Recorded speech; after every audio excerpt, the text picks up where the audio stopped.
We're here for another episode of Transcending Consciousness. So, for this episode, we will discuss our life and our free will. This is actually a very interesting topic so that we can finally understand what is our purpose, how life works. Okay? So, Tim, what are your thoughts? So, we know that life is a gift from God, and also other religions view it that way. But what we believe is we are individualizations of God, which means peace of God resides within us, and therefore we have that opportunity to be like that, to be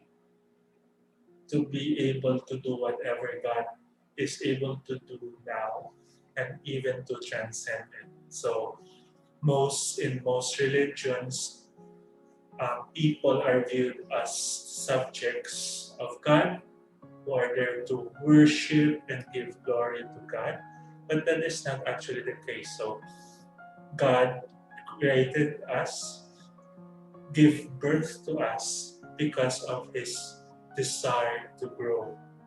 So what else to grow than for a piece of Himself to walk in His creation?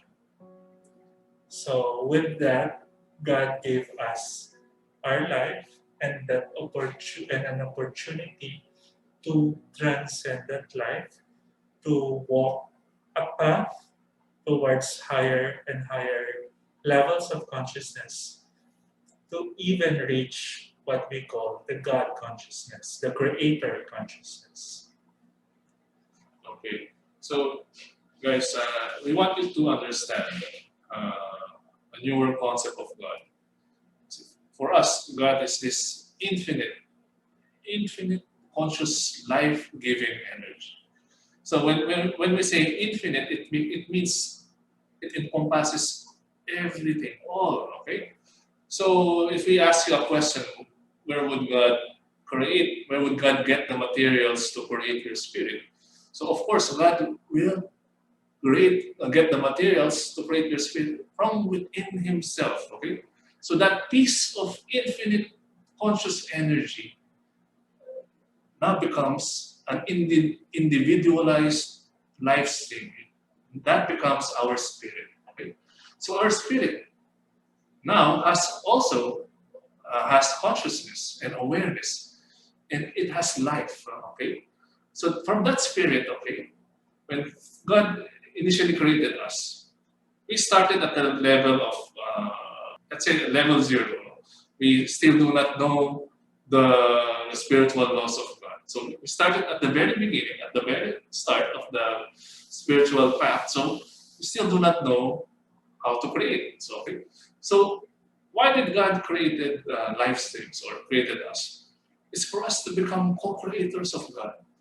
Because out of this infinite energy, we can create anything we want. There are infinite possibilities to create, to experience anything we want.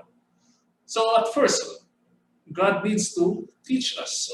So some higher beings, they need to teach us on the spiritual laws. Okay, and then from this starting point, okay, we have God has given us free will. Okay, free will to not just to do anything we want, but to feel, to think, to believe, to behave, okay, to perceive things, okay. So all of those things, God has given us free will to do whatever we want with the life energy that is flowing in our spirit. But remember, guys, whatever we do, okay, whatever we choose to be, to behave, there are certain consequences. Okay, so when you choose positive things, you will experience the consequences of those positive energies. And when we do negative things or believe in negative things, we will experience those negative consequences. So yeah, okay. I know you want something else. So if you actually look at it this way, free will is the second best gift next to our life. because we do not act as automatons, as machines who simply are there at the big whim of our Master of God, doing His will and everything we achieve in life. So, because if there is no free will and we are just machines, there is no capacity for growth. If there is free will, God give us this free will, then we can choose to follow God's law or not follow God's law. But that potential to not follow God's law make us more because we have that power, that decision, that even if God actually is not omniscient. God does not know everything. God has a general view of what will happen in the universe, but He does not know what He will decide because God has relegated that power to yourself because God gave you free will and you're free to do whatever you want with that free will. But of course, remember that there would be consequences in your choices. So this is how you learn by experiencing the consequences in your choices. So again, some people would argue that it's not free will if you have consequences, but how will you grow? Now it's how the fallen consciousness is able to argue that we can. It's not really free will if you have to experience whatever the result of your free will choices. So we will discuss the fallen consciousness in later videos, but for now, let's concentrate on free will.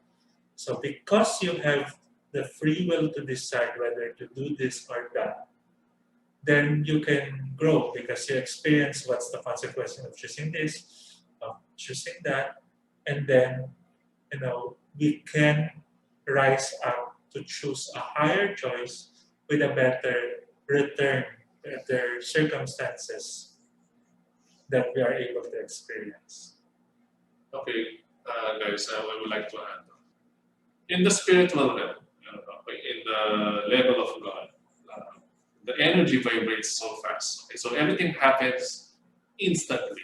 Okay, so whatever you send out, you experience it automatically. So as a beginner creator, a level 0 creator, when you choose something negative, you will experience it instantly. Okay, so at that level, God knows that there's a possibility that we can destroy ourselves. So God created the lower realms for us to practice how to use the energies of God. So in these lower realms, in the level of our beliefs, and then from this, in the level of our thoughts and our level of emotions, and finally at the level of actions, the physical realm. In these realms, we can actually choose to misqualify or use in a negative way God's energy. And that, when we send an impulse in these lower realms, it will not come back to us instantly. So we still have there's a delay, a timeline, as they say, so that we can actually learn from it out. Before it comes back to us, we can actually try to learn from this behavior will produce this certain effect. So at least we have time for us to change to change and not to experience the negative effects. So anyway, so God created these lower realms for us to practice with our free will. Okay, so God gave us this small planet. This planet just really nothing when compared to infinity. This is nothing really. So here we can also experience all sorts of negativity because God already knows that with free will, some life stream will not listen to God. Some life stream will decide to be separated from God. Okay, some life stream will try to go lower in consciousness. Okay, so He gave this temporary lower realms for us to experience exactly just those things.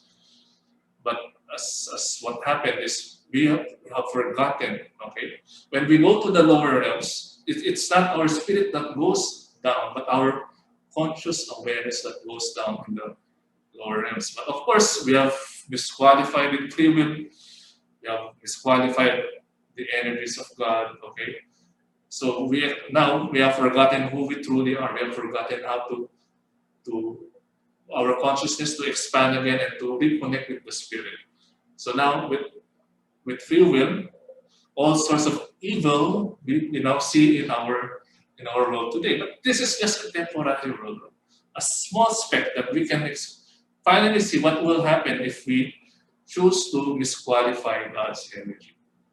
And this is represented in the gospel, in the Bible, as the prodigal son story.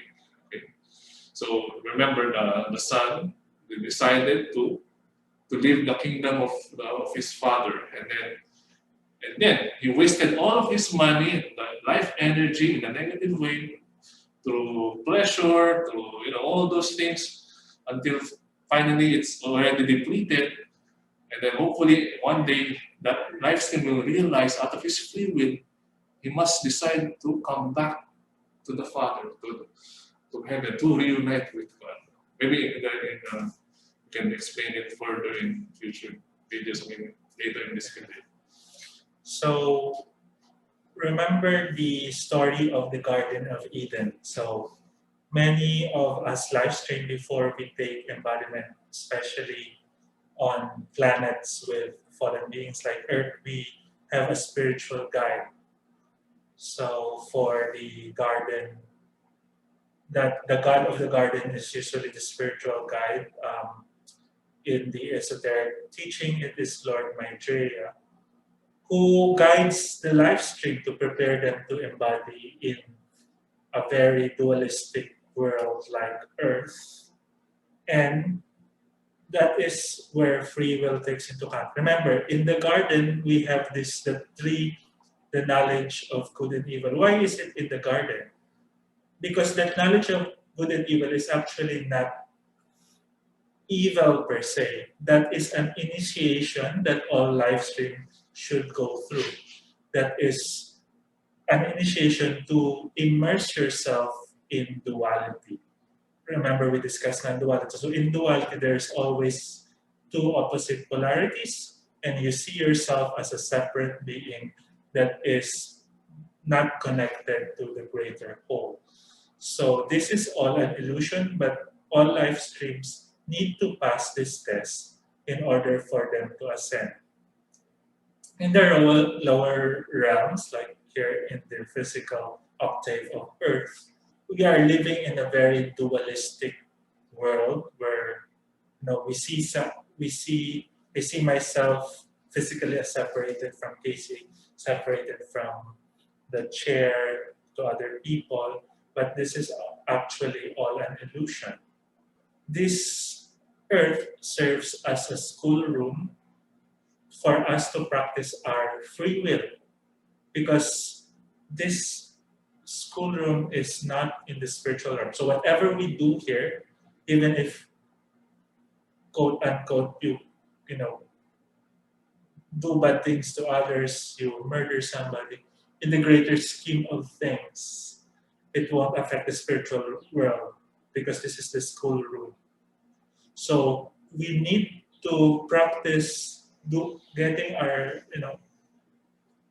free will, or exercising our free will here, where the return of karma is not immediate. Because why is it not immediate? Because it's actually our spiritual teachers who take in temporarily that karma so that we are able to function in this world and not always being burdened by that returning energy every time.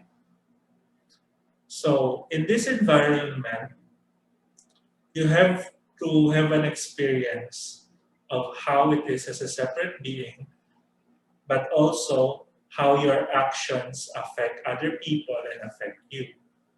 Only when you know that certain of these negative actions affect people negatively, affect yourself negatively, will you able to make that decision, that free will choice to not do it.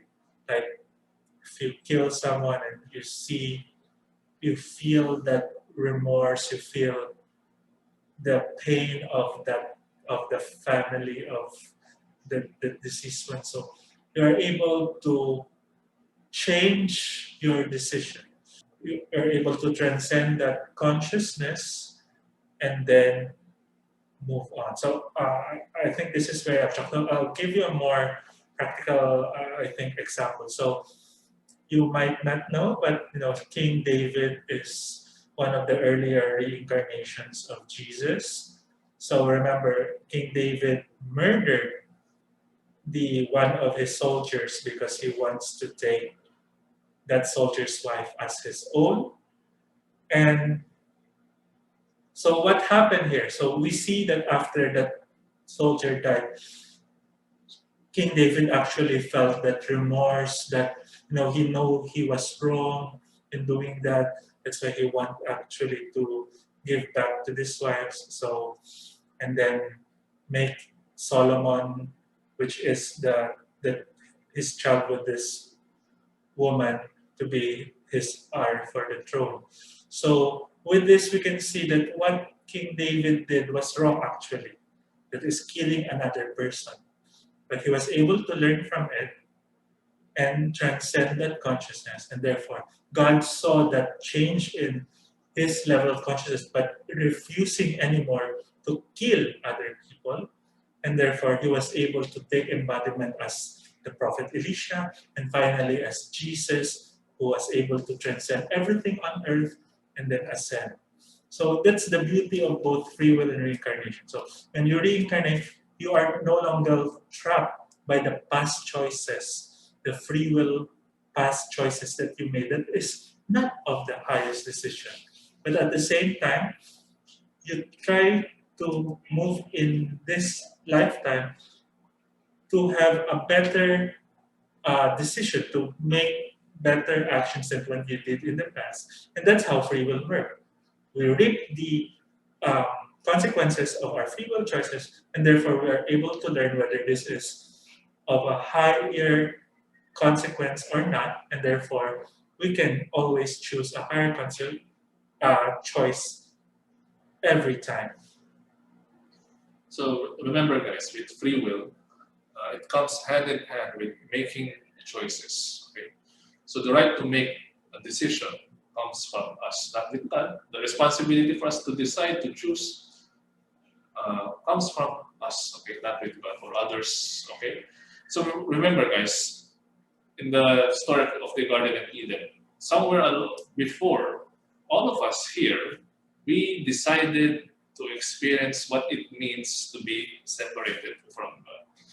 So we took the apple. Okay, the apple represents an advanced training lesson. Okay, for us to experience what it means to become separated. Okay, so as we said before, being separated from God is really impossible to do. Okay, but what he did was he limited our consciousness, okay, our perception to certain frequency range only. So by that, we now see each other as separate beings. Okay, so that's one point. We have decided from chaos ago maybe we want to experience what it means to be separated. So we partook of that apple. So we took that advanced training lesson, and without actually listening to our guide, we took it without further training, okay, on how to go back, how to expand. So we limit our consciousness, and then we have forgotten how to expand our consciousness so we can remember who we truly are. So what happens is, so with free will, now God already foresaw that some souls, some lives might be lost. Okay, so with free will, okay, and some lives will not listen to their teachers, God created the law of cause and effect, so that will now become our teacher on how to use God's energy correctly. Okay, so remember the parable of the talents, when the master gave talents to three of his servants. The two used it in a positive way, and one only buried it in the ground. So those two servants, they used God's life energy correctly, and they multiplied it. They multiplied the talents. And the other one, he used it negatively. He just represented by burying it in the ground.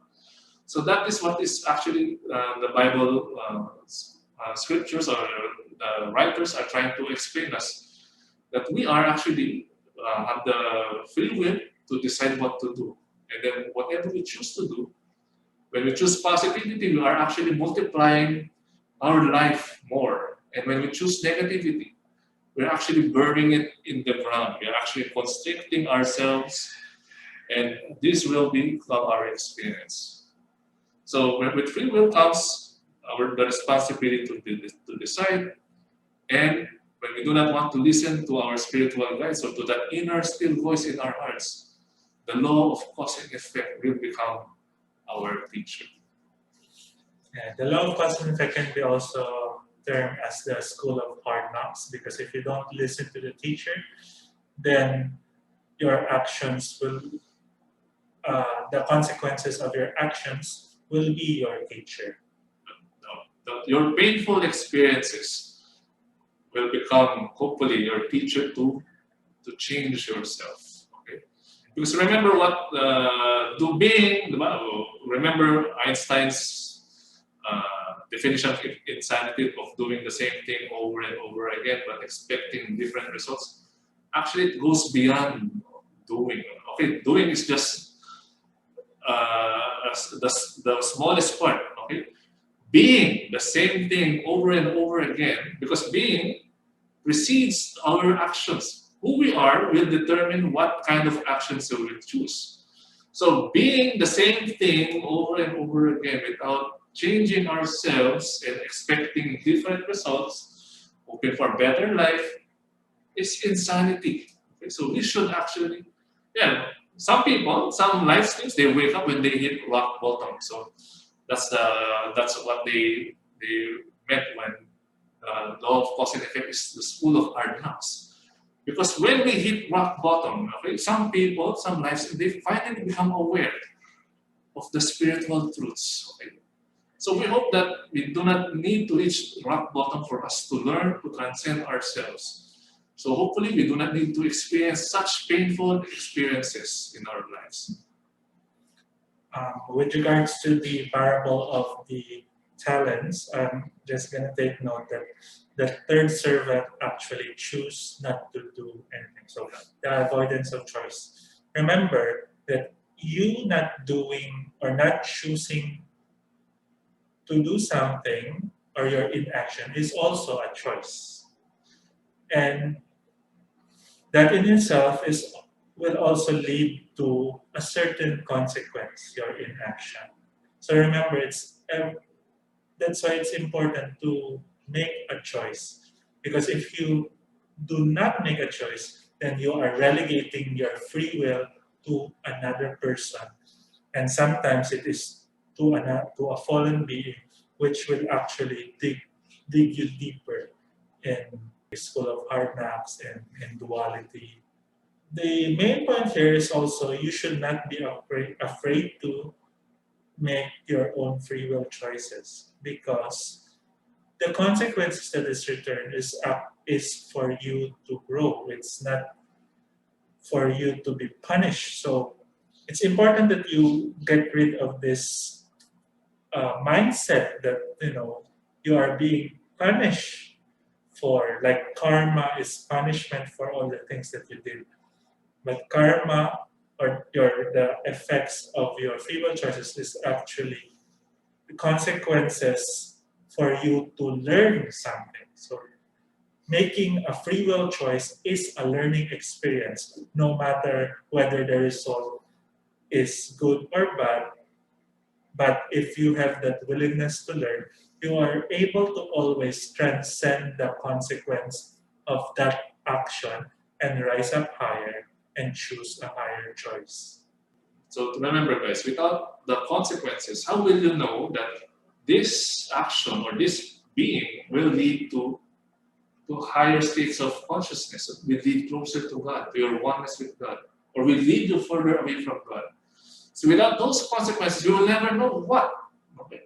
We will never learn to grow to become more co-creators of God, to more experience co-creators of God. So that's the importance of the law of cause and effect. And also, remember, as Steve mentioned, when you don't do anything, you actually now relegating a free will to others, which is happening right now in our society. Why we have this type of government, why we choose leaders so that they will decide for us. So now, why we are now experiencing poverty or corruption, and then this is actually in preparation for our future topic. So it has something to do with our current society, our current experience as a society. So I think that's it for free will. We might have a more deeper discussion in the future. But for now, thank you for listening and comment down below.